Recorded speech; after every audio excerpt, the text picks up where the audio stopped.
Sekali lagi atas kehadiran teman-teman ya di sore yang agak mendung ini, tapi semoga tidak akan mengurangi kehikmatan kita dalam acara ngobrol-ngobrol pada sore hari ini.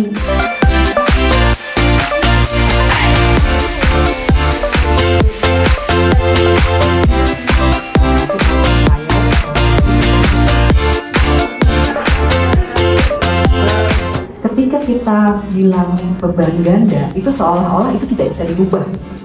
Padahal Mas Bima tadi bilang, beri dong kesempatan buat laki-laki. Sama, perusahaan juga bisa memberi kesempatan kepada pekerja laki-laki, misalnya dengan ini mungkin terlalu progresif gitu ya, seperti di negara-negara Skandinavia, misalnya paternal leave. Gitu. Terus sekali waktu lagi adalah buku Amazing Woman, dibeliin lah sama tantenya gitu ya.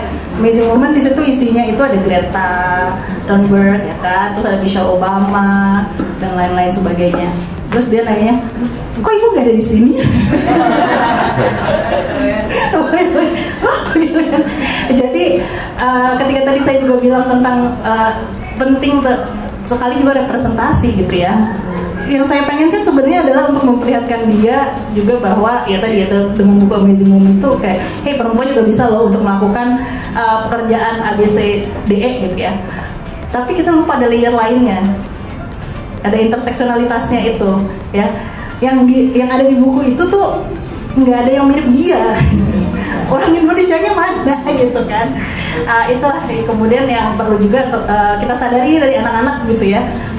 Apa sih sebenarnya yang mereka juga perlu lihat gitu, bahwa sebagai dia gitu, identitas dia tuh juga representatif gitu, bisa menjadi apa yang dia cita-citakan. Karena kayaknya yang lain mbak, kakak kok saya sendiri panggil pak gitu ya. Ini apa yang saya sampaikan barusan mungkin sesuatu hal yang can be a joke, tapi di perusahaan itu sangat sering sekali terjadi. Beberapa inisiatif yang kami lakukan, pertama adalah campaign for equity diversity, dan juga salah satunya adalah campaign for awareness of the bias, unconscious bias. Itu kamu harus tahu bahwa dalam setiap keputusan yang kamu lakukan di perusahaan, you need to be mindful of the bias which potential you carry dalam keputusan tersebut. Laki-laki sedari kecil itu tidak diperkenalkan dengan bagaimana mencuci piring, menyetrika baju, memasak, mengasuh adik-adik, tidak diperkenalkan itu umumnya ya. Kalau baru mulai menapaki berbagi beban domestik, udah di cie-ciein cuci piring gitu ya.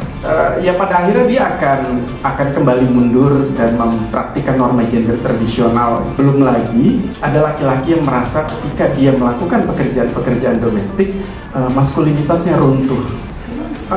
Salah satu upaya kita yang bisa kita lakukan saat ini, kita bisa memulai dari lingkaran keluarga terlebih dulu.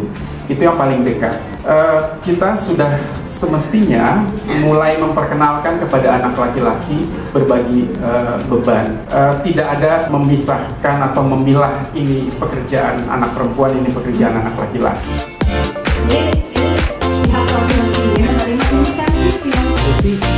Ini buat berdasarkan apa-apa kita coba lakukan audit apakah dalam 5 tahun. Sebenarnya mau saya kan untuk Magdalena dan juga untuk Unilever atas acara yang amazing.